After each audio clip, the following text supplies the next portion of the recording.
मैं उमेश गौतम, समग्र प्रदेश समाचार के साथ। एक बात, भारतीय जनता पार्टी ने मध्य प्रदेश में प्रचंड मतों से जीत हासिल की, खुशी की बात।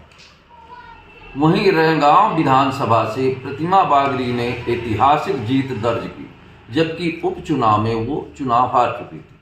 उनकी लोकप्रियता, भारतीय जनता पार्टी का नाम, कुल मिला के एक ऐतिहासिक जीत दर्ज कराई। प्रतिमा बागरी का कद बढ़ा, वहीं रैगांव विधानसभा में रघुराज नगर तहसील के मतदाताओं का कद छोटा होता जा रहा है। या विधायक जी की कार्यशैली पर सवाल उठाए जाए कि अभी उन्होंने अपने क्षेत्र की जनता का बिल्कुल ध्यान नहीं दिया। क्षेत्र की जनता ने उन्हें सर आंखों में बिठाया, पर वर्तमान में किसानों की दुर्दशा अभी से जो देखने की मिल रही है, ये बड़ी दुखद है। पूरे सतना जिला में देखा जाए तो खरीदी केंद्र खुल चुके हैं और शुरू हो चुके हैं। मौसम की मार झेलता किसान इस वर्ष वैसे ही धान की फसल बहुत कम हुई, रो रहा है किसान। उसके बाद भी किसान अपनी धान खेतों में, बगीचों में रखे हुए, ताकि उसको रात में इस ठंडी में बैठा हुआ है, क्योंकि रघुराज नगर तहसील रैगांव विधानसभा के अंतर्गत खरीदी केंद्र ना के बराबर खोले गए हैं। इससे ये साबित होता है कि नवनिर्वाचित विधायक अपने आम जनता के लिए कितने क्रियान्वित हैं और कितना ध्यान देते हैं।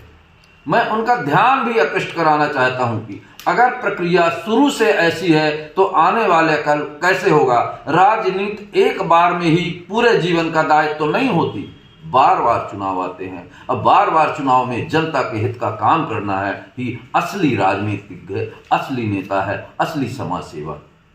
नेता का मतलब ही होता है नेतृत्व की क्षमता, अपने समाज की, अपने निर्वाचन क्षेत्र के लोगों के हितों की बात को उठाते रहना। मैं आपको बता दूं कि सतना खरीदी केंद्रों की जो अभी तक जारी लिस्ट है, मेरी जानकारी के अनुसार, तो आपको बताता हूं कि रैगांव विधानसभा में कितने कम खरीदी केंद्र खुले हैं। रैगांव से लेकर सिंहपुर तक एक भी खरीदी केंद्र आज की तारीख में नहीं है जहां किसान अपनी धान बेच सके। मैं आपको बता रहा हूं, अमारपाटन में 4 धान खरीदी केंद्र है, उचहरा में 12 धान खरीदी केंद्र है, कोटर में 6 धान खरीदी केंद्र है, नागौद में 11 धान खरीदी केंद्र है, बिरसिंहपुर में 8 धान खरीदी केंद्र है, मैहर में 17 धान खरीदी केंद्र है, पर रघुराजनगर में कितने हैं? 5 धान खरीदी केंद्र।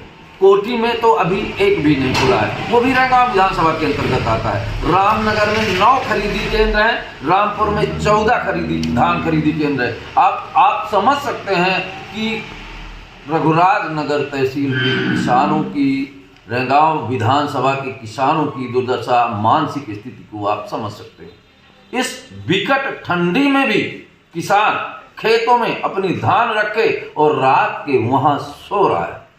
अब ये सोचने समझने की बात, विषय दर्द का है। इस बात को माननीय विधायक जी को भी ध्यान देना चाहिए और संज्ञान लेना चाहिए। इस विषय पर जिला प्रशासन से चर्चा करना चाहिए। सतना जिला प्रशासन आज 16 तारीख है, ये सुनिश्चित नहीं कर पाया कि समितियों या स्व सहायता समूह को किसे मुझे खरीदी केंद्र देना है, ना ही निर्णय कर पाया, ना ही दे पाया, और किसान दर दर की ठोकर खाते भटक रहे हैं। अगर इनकी आवाज को कौन सुनेगा, किससे बताएं। मैं उमेश गौतम, समग्र प्रदेश समाचार के साथ।